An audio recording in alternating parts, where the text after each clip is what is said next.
So all religion is trying to gain something from God. A blessing, pleasure, reward. Judaism is the exact opposite. What happened at Mount Sinai, when God took us out of Egypt and brought us to Mount Sinai, he didn't tell us how to get to heaven. In fact, heaven isn't even mentioned in the Torah, except at the beginning. In the beginning, God created heaven and earth, and then the rest of the Torah is about earth. Heaven is not mentioned again. So we're not trying to get to heaven. In fact, we don't want to get to heaven because you got to die to get there. Not a good deal. What we want is to bring God down to earth. That's what happened at Mount Sinai.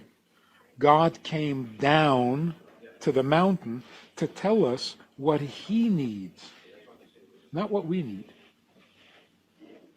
The reason we go to hell when we die is because we want to be with our friends.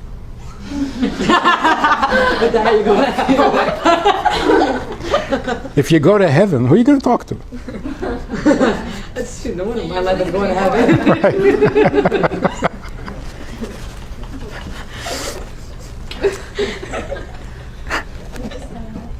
Right. You know, Christians are afraid of hell. Right.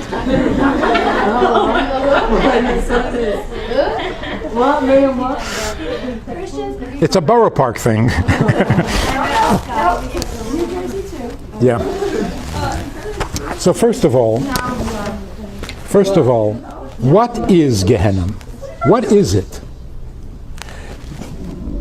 Oh, what it is, you burn like a barbecue. You roast on a fire on the... What are we talking about here? On the neshama? Your neshama goes to hell and burns? How do you burn on the neshama? Your neshama is fine. That's right. How do you burn it? So what is it like to be in hell?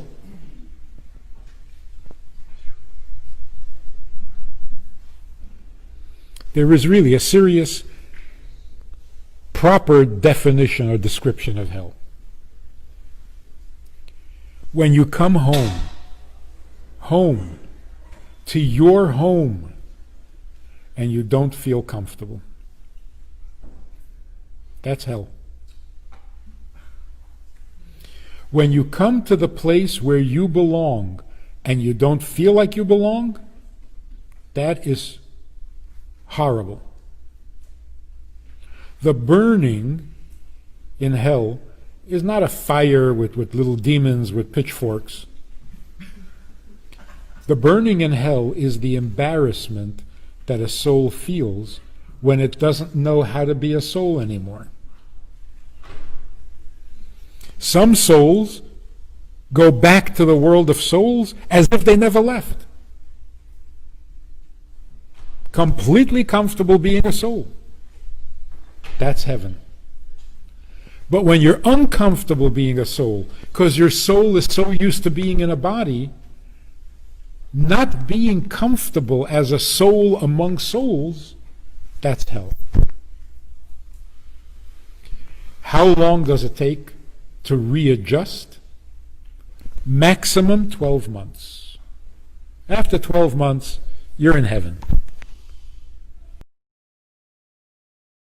We're being given such a bad impression about God. That's what I said before.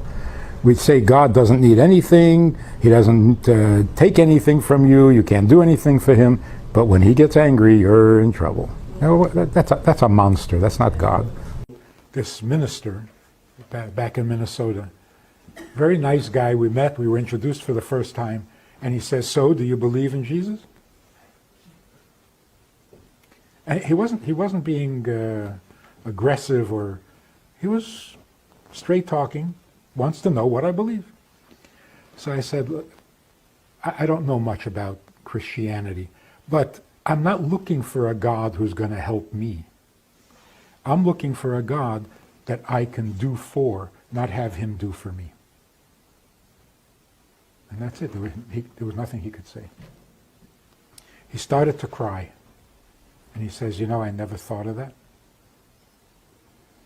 Are we here to get from God what we need, which he made us need? This doesn't make any sense at all. What is life all about? Fulfilling your needs. Did I ask for these needs? No. But you got to spend your whole life taking care of your needs. And if you don't, you go to hell? I mean, this is mind-boggling. No, God is the needy one, not us. This has two very important virtues. One is God becomes lovable, not distant and cold and invulnerable. And number two, what a relief. I'm not the needy one. That is such a burden off of our conscience. What's wrong with you? When are you going to be? How come you don't? Wait, you should. You better. No. I don't have to anything because I didn't create myself or the world. I'm here because he has a vast eternal need. And if I can do something for him, my existence is justified. Otherwise, I got no problems. So that's the future of psychology. Why are we attracted to the opposite? That, by the way, that is a big mystery in nature. It doesn't make sense. Men should be attracted to men and women should be attracted to women. That makes sense. Huh? What is this attraction to the opposite? What is that, like kind of a dafke? I don't want my own kind. I want dafke what is not the opposite. It's because it's not opposite. It's me. A complete human being is male and female. So a man's attraction to a woman is because he wants to be himself, not he wants something opposite to himself. A woman is attracted to a man because being a woman is not enough. A human being, like the first human being, has to be both. God forbid. God forbid that God should be punishing us for our sins. Because when you don't talk to your children for 3,000 years, they forget some of the things you tell them. We are familiar with God because God needs us more than we need him. And that's why commandments, 10 commandments, that translation has ruined everything. As soon as you say God has commandments, he's no longer friendly. He's not the one who's needy. Now you got to watch your step because you violated a commandment. That's not Jewish thinking. Jewish thinking is, when God spoke to us at Mount Sinai, he wasn't telling us what we must do, he's telling us what he must have. The kind of world he needs and the kind of world he envisioned when he created it. So God revealed himself. That's why it's called revelation at Mount Sinai. If we could get this into our thinking, into our educational system, we need God. If he created us, then who needs whom? How did we become the needy ones when he created us? So, well, don't we need to eat and sleep and drink? So, well, that's how he created us. There are developments where just simple natural instinct leads people to do what the Eibishter wants. That's a sign of Mashiach, not a sign of religiosity. So if everybody suddenly became religious, would that mean Mashiach is coming? No, that would mean we're really in trouble. Because when people become religious, it's not good for anybody. Modern times, the most convenient way to cover your hair is with a wig. If the wig happens to look better than your hair, bonus. If you're going gray and you don't want to be gray. So one of the things you'll notice is that there are no old women in this community. Men are all gray, but you won't find a single gray woman here because the wigs are gray. Now, the fact that the wig looks good is a benefit. We're not trying to not look good. Beauty is not something you hide. Beauty is meant to be in the eyes of the beholder. So you don't hide beauty, you hide what is private. Beauty is not private. You can't be beautiful in privacy. When nobody's looking, you're beautiful. No, if nobody sees you, beauty loses all of its meaning.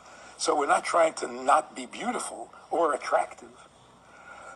We're just trying to distinguish between what is meant to be public and what is meant to be private.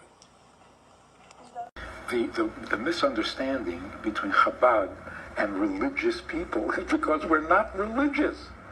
We don't think religious. We just think Jewish. Right? Why is homosexuality an abomination? Wait a second.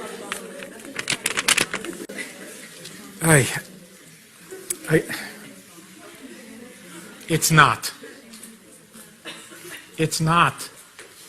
Homosexuality is an avera. That's what it is. It's an avera. It's an avera like eating on Yom Kippur. It's an avera like adultery. It's an avera like eating chametz on Pesach. That's what it is. Now, unless you believe that eating chametz on Pesach is an abomination,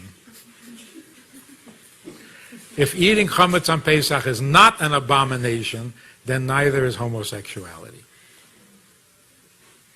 So why is it made okay? Made okay?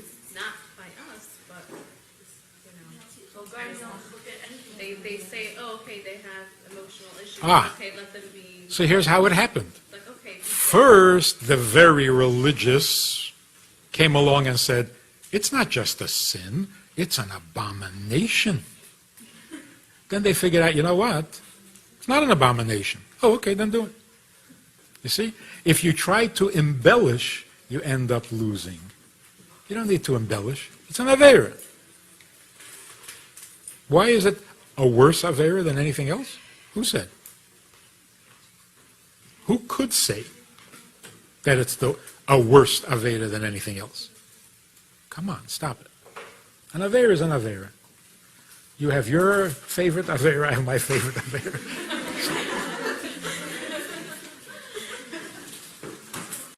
So, calm down. There are 613 mitzvahs, which means there are 613 ways to misbehave. And we all do. You did that one, I did this one. Together, we violate all of them. That's why there's 14 million Jews in the world, to make sure that we cover every Avera.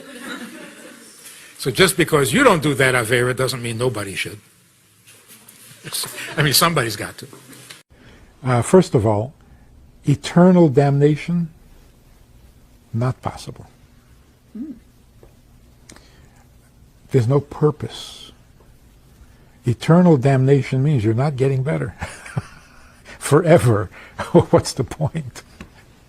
To suffer forever? That's just a cruel, unacceptable. No. So that idea you gotta toss. There's no eternal damnation. Hell is a process that works. So if there's something to salvage from a person then hell will salvage it. Will burn off the negative and bring out the good. If there is no good, well, then you're not welcome in hell. You got to deserve to go to hell too, because there's got to be something worth salvaging. So Hitler, for example, is not in hell. If he was there, everybody else would leave. like there goes the neighborhood. Because what is there to salvage? So even going to hell is a blessing. It means there's hope. You get cleaned up, you're rehabilitated, and you're good. After putting us in Golos for 2,000 years,